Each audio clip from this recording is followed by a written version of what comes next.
اعوذ باللہ من الشیطان اللعین الرجیم بسم اللہ الرحمن الرحیم۔ گفتگو ہو رہی تھی اس مہینے کے اعمال سے متعلق۔ ہم نے 10 ذی حج تک یعنی روز عرفہ تک اعمال بیان کر دیے،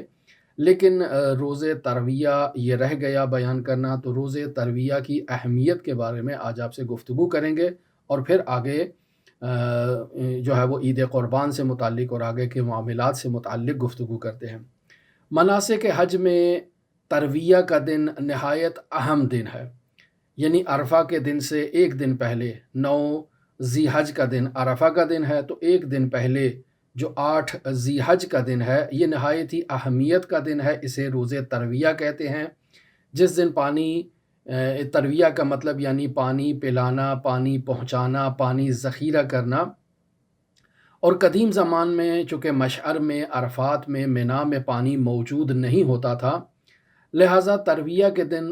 حاجی اپنی پیاس کو بجھانے کے لیے اور اپنی پانی کی ضروریات کو پورا کرنے کے لیے جو ہے وہ پانی ذخیرہ کیا کرتے تھے، پانی جمع کیا کرتے تھے، اور اس پانی کو عرفات میں اور مشعر میں جا کر استعمال کرتے تھے۔ یہ آج کل تو باقاعدہ پائپنگ سسٹم کے ذریعے سے پانی وہاں پہنچایا گیا ہے، لیکن قدیم میں وہاں پانی موجود نہیں ہوتا تھا، لہٰذا مکہ ہی سے پانی کو جمع کر کے اپنے ساتھ حاجی لے جایا کرتے تھے اور پانی کو جمع کیا کرتے تھے۔ لہٰذا اس دن کو یوم الترویہ کے نام سے یاد کیا جاتا ہے۔ 8 ذی حج کا دن ہے، اور اسی دن حضرت ابراہیم علی نبینا و علیہ السلام نے عالم رؤیا میں حضرت اسماعیل کو قربان کرتے ہوئے مشاہدہ کیا تھا، اور وہ خواب دیکھا تھا۔ پس یہ واقعہ چونکہ بیس بنا ہے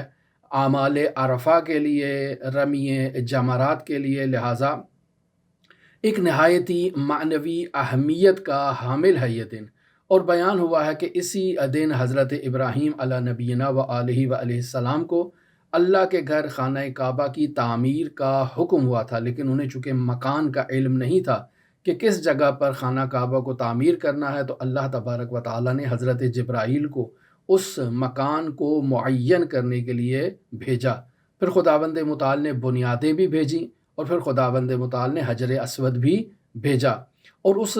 زمانے میں کعبہ کے 2 دروازے جو ہے وہ رکھے گئے تھے، ایک مشرق کی جانب اور ایک مغرب کی جانب، جسے مستجار کہا جاتا ہے۔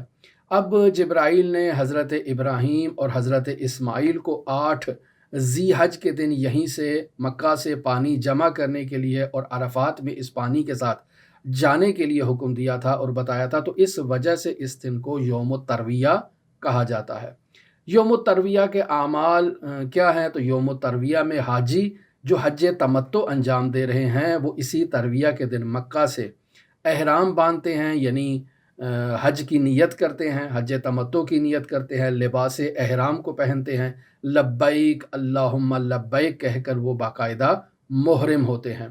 اور پھر اسی ترویہ کے دن طلوع آفتاب کے وقت مکہ سے مینا کی طرف وہ اپنے سفر کا آغاز کرتے ہیں، اور اسی دن مینا میں قیام کرنا مستحب ہے۔ لیکن بس اوقات آج کل کے دور میں حاجیوں کی تعداد چونکہ زیادہ ہے، رش ہے، اس رش کی وجہ سے ممکن ہے کہ اس مستحب پر بعض حاجی عمل نہ کریں اور وہ مکہ میں ہی قیام کریں۔ پھر یہاں آپ نے ترویہ کے دن مستحب نمازیں پڑھی جا سکتی ہیں، دعائیں پڑھی جا سکتی ہیں، قرآن مجید کی تلاوت کی جا سکتی ہے، اللہ کا ذکر کیا جا سکتا ہے، استغفار کیا جا سکتا ہے، تفکر کیا جا سکتا ہے کہ اللہ کی بارگاہ میں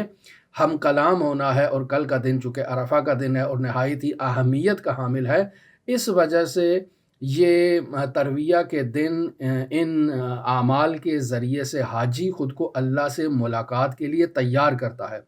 پس شب ترویہ ایک نہایت ہی اہم رات ہے، اور اس رات احیاء کرنا، عبادت کرنا نہایت ہی اہمیت کا حامل ہے، چونکہ کل انسان نے اللہ کی بارگاہ میں احرام باندھنا ہے، تو احرام باندھنے کے لیے انسان کو خود کو آمادہ کرنا ہے، خود کو تیار کرنا ہے، اور پھر ترویہ ہی کے دن انسان جو ہے وہ اس کے لیے غسل کرنا مستحب ہے احرام میں داخل ہونے سے پہلے۔